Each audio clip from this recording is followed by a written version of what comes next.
Beats, baby.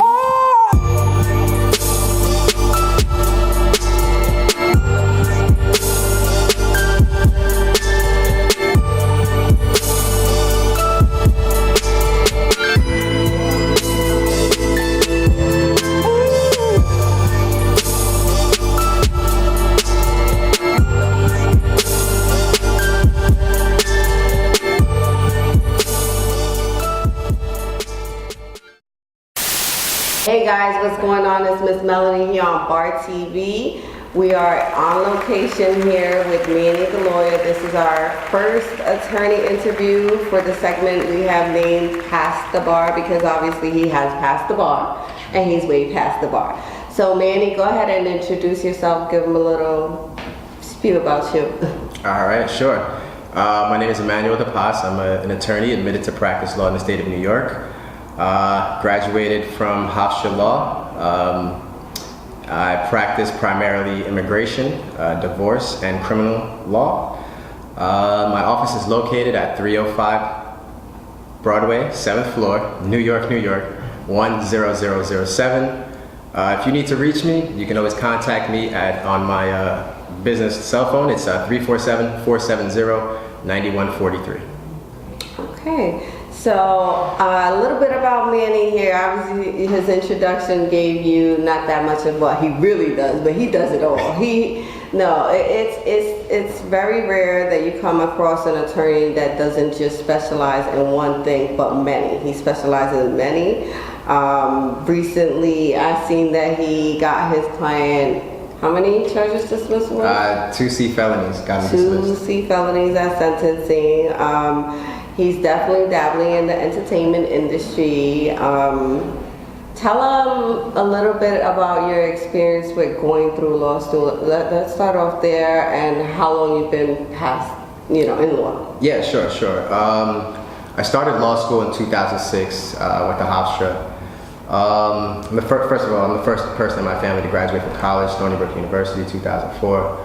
We're going to add that real round of applause right here. Shout out. And a fellow Seawolf too, played football there too.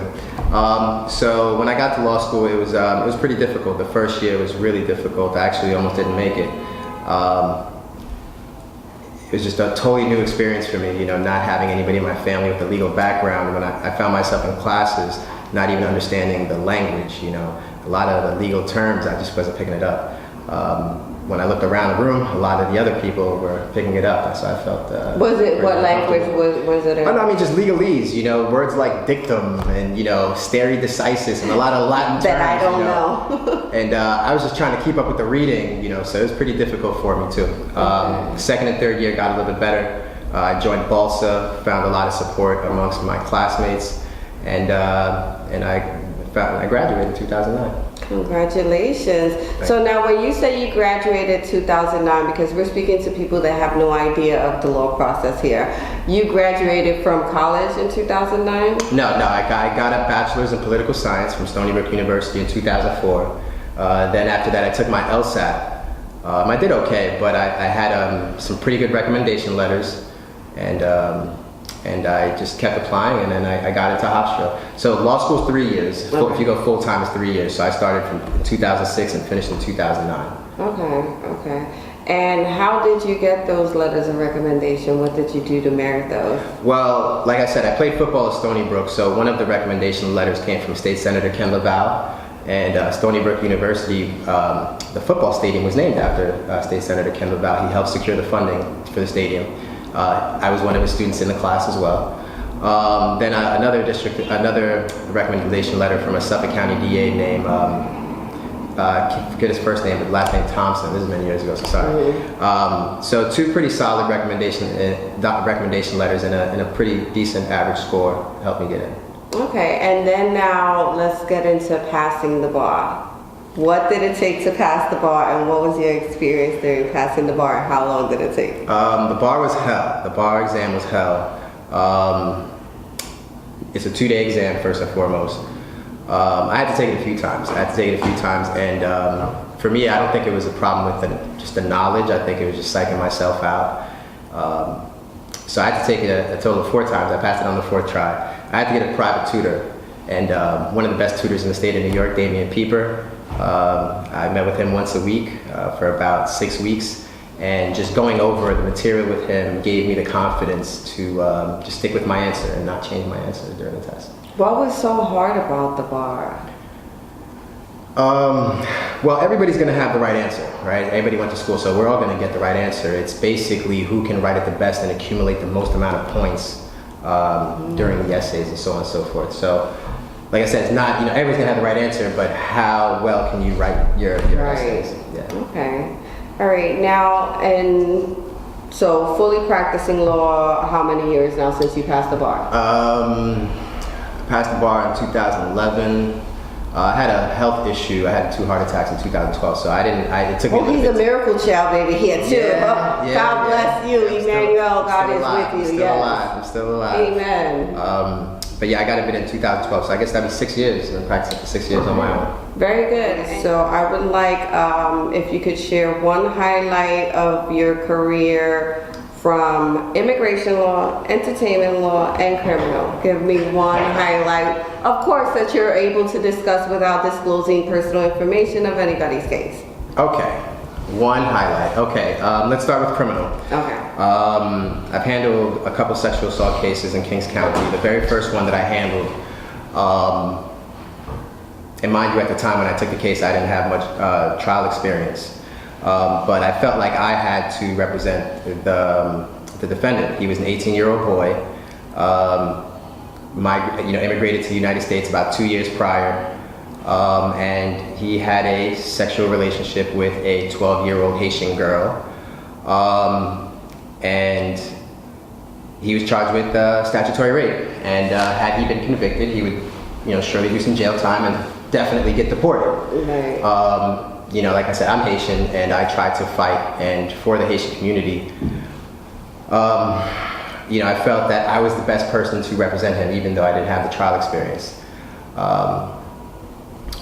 I understood where he was coming from. I believed that he was, I wouldn't say, baited into the situation, not to attack the CW, the complaining witness in this case, but I didn't feel like this was a typical 12-year-old, Mm-hmm. and when I met with my client, I didn't feel that he was a typical 18-year-old. He seemed a little bit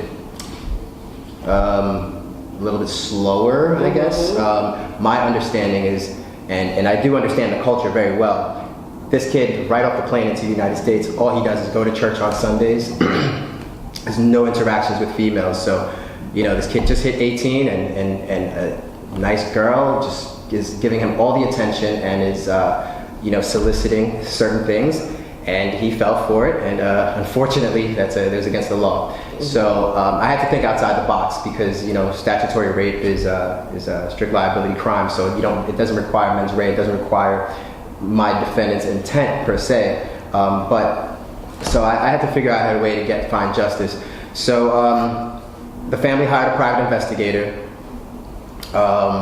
They spoke to the CW's mother, they spoke to the pastors, and the mother decided that, the mother couldn't really tell who was the horse and who was the cart in that situation, even though my client was older. So the mother erred on the side of caution and decided not to prosecute. The DA and myself, I presented the DA with what's called a PPI, which is a report from psychologists and other professionals that discussed my client's state of mind and showing exactly what I said, that he is just not advanced enough to understand what he was doing. So they took those factors into consideration. They took with the mother's lack of prosecution into consideration, and eventually it was dropped. Okay, nice. So you win. Yeah, that was a lot. That was a nice one with no trial experience under your belt. Yeah. Divorces are not that exciting. I mean, it's just a lot of fighting over retirement accounts and so on and so forth. I haven't really had too many custody fights per se. What I can say about a divorce is that I remember there was this client hounding me, asking me when their divorce judgment is going to be ready. And I worked really hard to get it ready, and about a week before the judge signed it, they asked me if there was any way I can reverse it. I was just gonna say that. I wonder how many couples And I go. told them, I don't think that's possible. I don't think I'm gonna have time. We're I don't gonna think stay I'm gonna have together. time to withdraw the papers. The papers were eventually signed, and that couple ended up getting remarried. So Oh, wow. yeah, they're still together. Still together. On the immigration front, yeah, I had a pretty good victory the other day. I got this client back in summer 2013, and this is shortly a few years after the earthquake in Haiti. A lot of Haitians were coming through the border, the U.S.-Mexican border. My client came through the Otay Mesa border, and he was paroled into the country, charged as an arriving alien, which means that he can get his green card here if he found a way. He ended up getting married. I remember the day we went to the interview, there was no interpreter there, and they wanted to reschedule the interview. Somehow his file got lost. While that was going on, my client forgot about a court date, was ordered deported. We filed an appeal, won the appeal, and then they finally scheduled the interview 2 years later. And so the whole ordeal was about 5 years, but he got his green card. Oh, nice. Yeah. Congrats to him. It was a little scary. It was a little scary. Like I said, we had to appeal the process and everything. It is scary. So do you deal primarily with Haitians? I mean, I deal with everybody. I deal with everybody, but you know, I'm Haitian, I speak Creole. That seems to be my niche. Okay, very good. So now how about entertainment? Yeah, so since 2012, I've worked with a number of artists, most notably Graf, who I'm also a fan of and I call a friend. I've known Graf since 2003 Stony Brook, when Graf came on my show. I had a live TV show. Oh, you Stony did? Brook Look also, at that. called Stony He Brook does it all. Uncut. Called Stony Brook Uncut. Pretty much represented almost all of the rappers that are part of Team Bang Dope Gang. I've worked with Love and Hip Hop celebrity Sophia Body. Oh, shout out to Sophia Body. She'll be judging with us on this event we have on the 28th. Right. Yes. And a few other clients done film contracts for a few clients. I'm not going to say their names because we're waiting to see if the script gets picked up, so we're not going to say that. But yeah, I mean, there's so many people I've worked with. I can't remember them all off the top of my head. I work in the entertainment business, but it's more for projects. Right. I think let's leave that part out. Yeah, let's leave that one out. It's like TMI. TMI. How about criminal law? Well, I mentioned the statutory rape one. I got the green card one, the divorces. Yes. You mentioned a group that you guys formed to help people out of law school. Right. So right after I was admitted, I met a guy who knew a guy who helped me secure my office. It's not what you know, it's who you know. Yeah, it really is who you know. Yeah. You know, and I basically started out as a solo practitioner right after being admitted. Probably within a few weeks, I met a few other Haitian lawyers, surprisingly, and we discussed forming an organization. And we formed a New York State nonprofit called the Haitian American Lawyers Association of New York. And I served as the first president from 2013 to 2015. And the goal of the organization was to support and increase the number of minorities in the legal profession. And as president, what I wanted to do, with no blueprint, what I wanted to do was to make sure that no other person felt the way I felt while in law school and after law school, just trying to figure out their career path. So we set up a network where we had a mentor-mentee relationship. We had social networking events. We had CLEs, and we even performed a number of community service activities, such as the TPS clinics, which are the TPS applications for Haitian nationals who are residing in the United States prior to January 12, 2011. That's the redesignation date. So we were doing a lot of community service in the community, and during that time, I developed a lot of relationships and came to find out that there's probably over 150 Haitian lawyers all throughout the state of New York. I guess we were just in hiding. But I guess what I could say is the organization became a lighthouse, a beacon, and it attracted the Haitian lawyers. And together we've done a lot of things in the past 6 years. We've advocated for the denationalization of Haitians residing in the Dominican Republic. We've protested in front of the Dominican consulate. We've gotten involved in New York State politics. We've gotten one of our fellow Haitian politicians, Rodney's Bichat, to pass a resolution in the State Assembly denouncing what is going on in the Dominican Republic. So our organization has been very important in this community here in New York State. We're primarily focused in Brooklyn, but we do have a reach all over the state. Yeah. Okay. That's very interesting, and that's really great that you took the initiative to go ahead and start that up. And I'm sure that it will help. I think I agree. There's not enough minorities in law. Period. How about the state of immigration right now?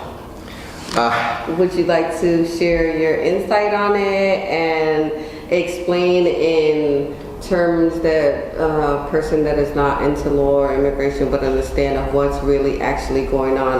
I know I saw an episode of The Foster recently where they had taken the girl didn't have her DACA card and they're splitting the families up and that whole ordeal. So what is actually happening with that? And did they ever reunite families or what's the deal? Yeah, some of the families reunited, but about 1,500 kids from what I understand are still separated. The state of immigration today right now is a total reverse from what was going on under the Obama administration. First and foremost, I do want to point out that President Obama did deport most immigrants out of any president, okay? Also named as the deporter-in-chief. However, he had a logic behind the execution of these deportations. He prioritized criminals first. Okay. So he wouldn't go after the little grandmother that hasn't, and the little girl, and the little girl or anything like that. He would save them last. School. And he gave his prosecutors a lot of discretion. This president has basically removed the discretion, and they are removing anybody they come across. Okay, so what I can say is he is this administration. The architect behind the immigration policy is Stephen Miller, and he is focused on changing the demographics, the face of immigration. He has a plan. Right now, the United States uses what's called a family-based immigration system where if you have a family member here, then that person can apply for you. Family, as defined by immigration, is your parents, your spouse, your siblings, and your children. But you can hear the rhetoric from the administration. It makes it seem like you can apply for your third cousin, your aunt, and her baby daddy, but that's all fear mongering. Those are absolute lies. Perpetuated by the administration to scare people into wanting to get rid of this family-based immigration and implement what's called a merit-based system, which is fair on its face, but it's going to change the face of the country. Okay, so merit-based immigration basically means that you're going to have to accrue a certain amount of points for them to green light you into this country. So I put myself into I took the exam to see how many points that I would get, and as a Juris Doctorate, I got 31 points. Okay, you need 30. Okay, so you're going to need a postgraduate degree, and you're going to be well versed in English to get into the United States if this administration gets what it wants. Get what it wants. Right now, I would say the likelihood of that happening is very high. Wow. I believe that family-based immigration will be changing after the election. The Republicans want to get something done, and it's gonna, whatever they get done is obviously gonna include a strong border. The Democrats, if they don't agree to something, they're gonna look horrible because TPS has been terminated. DACA has been in the courts now, and with the appointment of Justice Kavanaugh, anything that goes to the Supreme Court, I think, is going to fall on the Republican side, on Donald Trump's side. So, yeah, things are changing really quickly. What would your advice be to any immigrants out there that don't know their rights or don't even know, where to start, if they're safe or not? Like, what do you advise? What I advise to immigrants is to live your life. Don't live in fear. I've heard a few people. I met this one lady. She was about 68 years old. She's been living in the country for 30 years, and she was terrified that ICE would come pick her up. I told her, listen, if ICE picked you up, they would be doing you a favor, because before a judge, there are things you can do to actually get a green card defensively. Oh, nice. Yeah. Get into that. Yeah. It's called cancellation of removal, for non-permanent residents. The requirements are, being in the country 10 years, having what's called a qualified relative that would suffer extreme hardship if your application was denied. And of course, it's a balancing act with, the equities. How much more positive have you done negative in this country? And hopefully, you've done more positive and you can get a green card defensively. What I tell immigrants again is to just live your life. Don't get legal advice don't rely on legal advice from friends and family. Pay the consultation fee to speak to an attorney. It's worth it. It's worth it. Don't go to these notary publics who claim they can get you a work card and file some frivolous asylum application for you and put you in a worse situation than what you could have been, Yeah, definitely important information there. I didn't even know that. I thought that once they, snatch them up, that's it, they're on their way. No, there's, everybody in this country has due process unless you're subject to expedited removal, and that's if you're caught within, I believe, 100 miles within the border, and you have been here in the United States less than a year or something like that. So then you'd be subject to expedited removal. But if not, you have due process, and you're going to go see an immigration judge. You're going to have a master hearing. You're going to either concede or contest the charges, and you're going to specify the relief that you're requesting. Sometimes it can take up to, like I said, I had a case before a judge for 5 years. So it's not right away. Okay. Now, when it comes to attorney, lawyer, do you prefer terminology? Where's the difference here? I'm kind of confused here. Let me know. My understanding of it is everybody that graduates from law school is a lawyer. An attorney is somebody that has been admitted into the bar of the state. Okay. So, once you graduate, you're a lawyer, but you're not an attorney until you're admitted to practice law in that state. You're already admitted? Yeah, I'm admitted to practice law in the So he's an attorney. Manny the lawyer is also an attorney. Right. I'm admitted to practice law in the federal courts as well. Nice. Yeah. Okay. And would you have a preference? Do you think one is? No. Well, I prefer state court. I prefer state court right now. I'm more comfortable with state court. Do divorces and so on and so forth. So. Now let's talk about the bag. I'm always securing the bag. Yeah. So when we talk about the bag and the benefits of being an attorney or lawyer or whatever it may have you, what is the estimated payout waiting period, or how does that work when you have a case? Okay, I took this case on, I give them their cost, right? In the beginning, they agree, and then we move forward, and then if it takes 2.5 years to 5 years to beat the case, is that how long you're waiting for your money? Well, no. So there's different, every case is different. So as far as, for the majority of the things that I do, I require money up front, and I bill by the hour. Other cases, like personal injury cases, I don't handle them personally. Other attorneys in my network do, and those can take a few years before they settle. So I get my money when the attorney that I refer the case to gets paid. Other cases like divorce and criminal and so on and so forth, they have to pay me up front, and like I said, it's billable by the hour. So the longer the case goes on, I guess they have to continue paying me. In the immigration world, it doesn't work like that, unfortunately. I kind of figured that.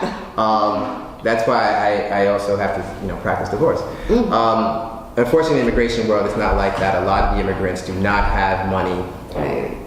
So I do find myself, let me not say unfortunately, I do find myself, because God has blessed me to be a blessing unto others. Yes, because I'm still here. I had 2 heart attacks. I don't even know why I'm here. So apparently, I'm here for a purpose. You're here, yeah. But I try to help immigrants get legalized and to live a normal life.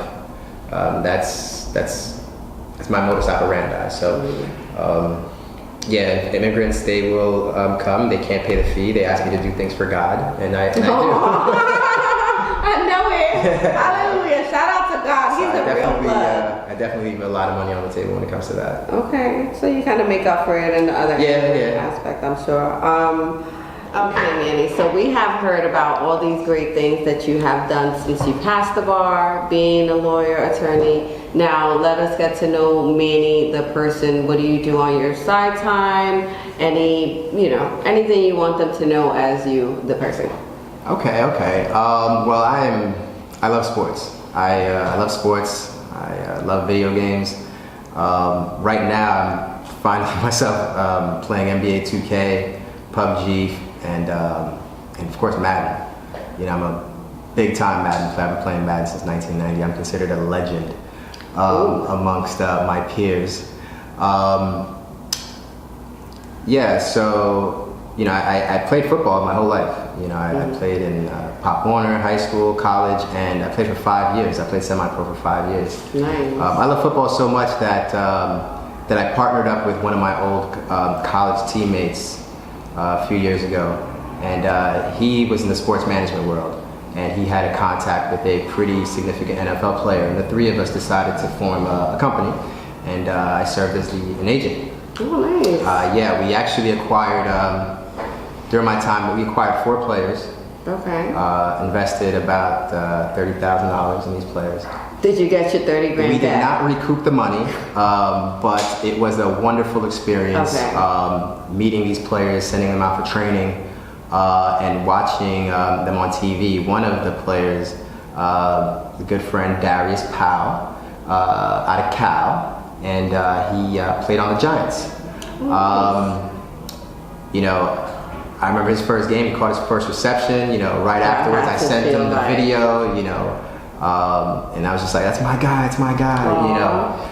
somebody I did want to get was Curtis Samuel, but I couldn't establish the contact. Curtis went to, I believe, Erasmus Hall in Brooklyn, but I couldn't establish the contact with him. He's Haitian too.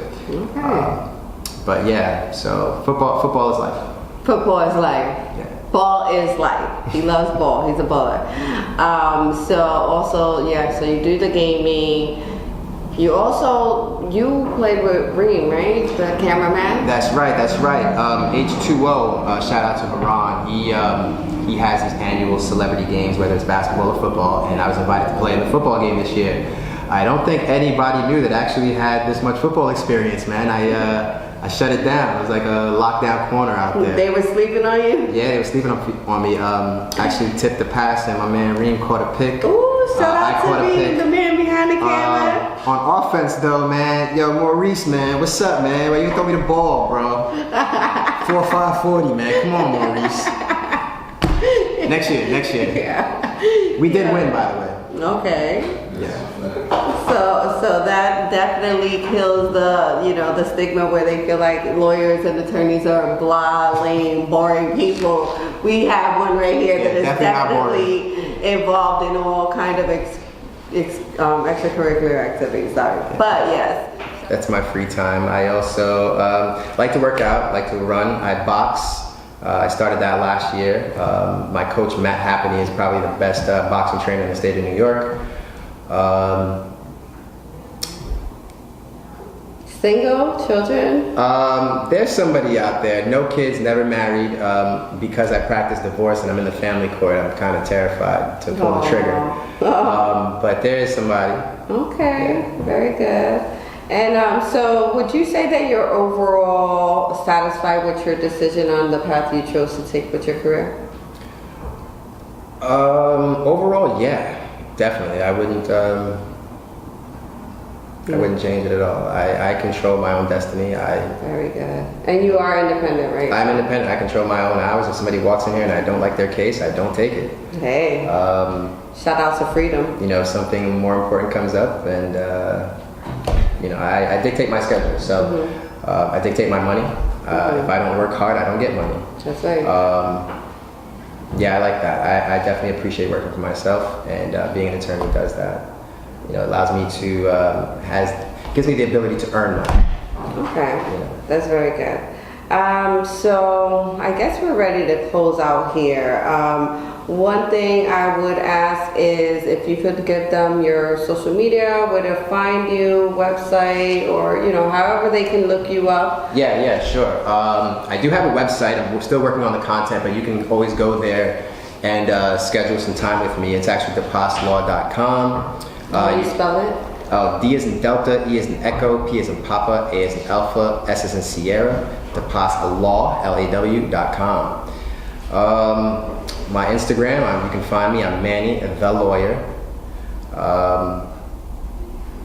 And you can reach me by telephone. You can call my office. It's 212-822-1453. I never got it myself. I'm sure you can reach me on my office cell phone. It's 347-470-9143. And if you do need to reach me and you want to reach me by email, you can always contact me. It's lawyer@depaslaw.com. Okay. Right. And Depas, that's your last name? Yeah, it's my last name. Okay. Well, thank you for taking the time out to meet with us here at BARTV. We appreciate you. Keep doing the brilliant and resilient work that you're doing for everybody. Thank you. I appreciate it. All right.